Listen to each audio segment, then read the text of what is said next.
सामाजिक अधिकार एक बहुत बड़ा शब्द है, लेकिन इसका मतलब बहुत सीधी और समझ में आने वाली चीज़ है।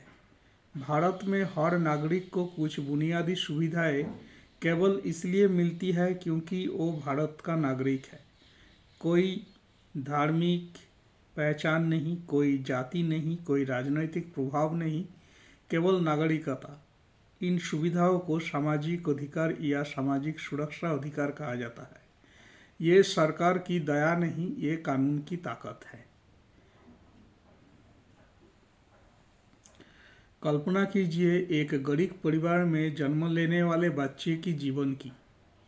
जन्म से पहले ही सरकार उसके माँ को मुफ्त जांच, टीकाकरण और भोजन के लिए पोषण सहायता देती है ताकि बच्चा स्वस्थ पैदा हो। जन्म के बाद वही बच्चा आंगनवाड़ी में जा सकता है, जहां उसे भोजन, दवा और देखभाल मिलती है।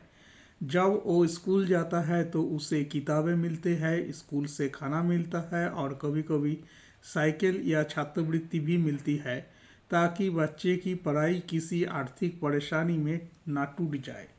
ये सब इसलिए नहीं है कि किसी ने उस बच्चे को पहचान लिया है या उस पर तरस खाया है। ये इसलिए है क्योंकि संविधान ने तय किया कि हर बच्चे को शिक्षा और पोषण मिलने का अधिकार है।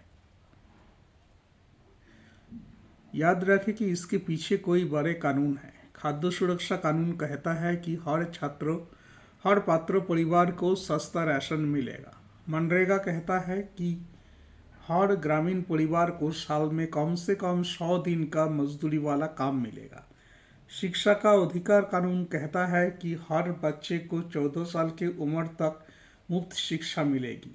स्वास्थ्य बीमा योजना कहती है कि किसी बड़े इलाज के कारण कोई परिवार कर्ज में डूबना नहीं चाहिए। इन कानूनों को समझना इसलिए जरूरी है क्योंकि नागरिक अगर यह जान जाए कि अधिकार क्या है तो किसी भी दफ्तर में जाकर वो कह सकता है कि ये मेरा अधिकार है और कृपा नहीं। यहाँ प्रशिक्षण एक बात करना जरूरी है कि इस टाइप का चीज़ों को समाज में अक्सर योजनाओं को सरकारी मदद समझा जाता है। कोई कहता है कि मुझे सरकार ने पेंशन दी, कोई कहता है कि मेरे बेटे को सरकार ने छात्रवृत्ति दी। ये भाषा गलत नहीं है, पर अधूरी तो जरूर है। असल में कहना ये चाहिए कि सरकार ने मेरा अधिकार लागू किया। भाषा जब बदलती है, सोच भी बदलती है। पहले लोग मदद लेने वाले बनते हैं, अब ये अधिकार मांगने वाले बन जाते हैं। बातों को समझने के लिए एक कहानी है। कहानी एक किसान की है जो जंगल के किनारे छोटे खेत में खेती करता है। बारिश कम हुई, फसल खराब हुई और परिवार को पैसे की जरूरत थी।